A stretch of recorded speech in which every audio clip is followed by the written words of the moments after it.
শহীদরা ন্যায় বিচার পেয়েছেন, রাষ্ট্র ন্যায় বিচার পেয়েছে, প্রসিকিউশন পক্ষ ন্যায় বিচার পেয়েছে।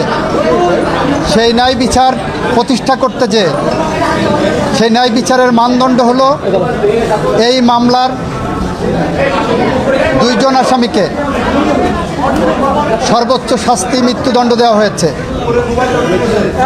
একজন আসামি যিনি রাজসাক্ষী হিসাবে নিজেকে আদালতের সামনে উপস্থাপন করেছেন, সার্বিক বিবেচনায় আদালত তাকে 5 বছরের কারাদণ্ড প্রদান করেছে।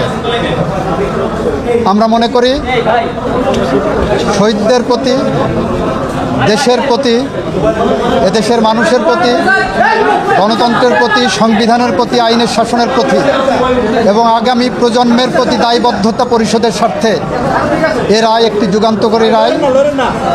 এই রায় প্রশান্তি আনবে, এ রায় ভবিষ্যতের জন্য একটি বার্তা, এ রায় বাংলাদেশে ন্যায় বিচার এবং আইনের শাসনের জন্য একটি মাইল ফলক হয়ে থাকবে।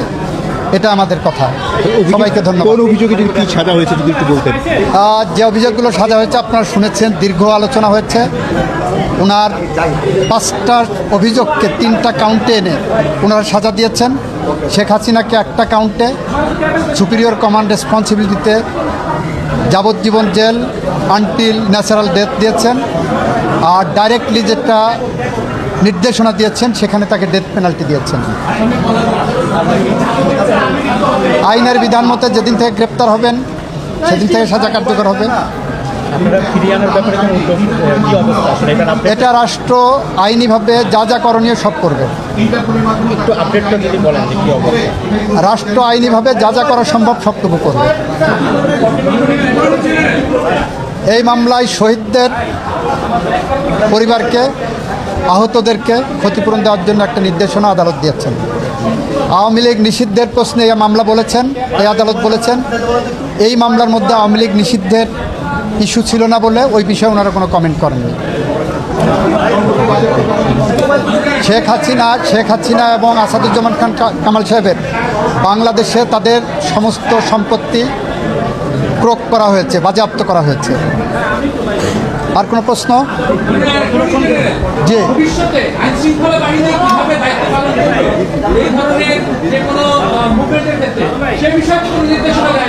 এই মামলার ওই বিষয়ে কোনো পর্যবেক্ষণ এখানে আসার সুযোগ নাই, যেহেতু কোনো অভিযোগ এই মর্মে কোনো চার্জ গঠন হয়নি বা সাবজেক্ট না, ইস্যু না। তবে এই মামলার মর্ম থেকে সবাই একটা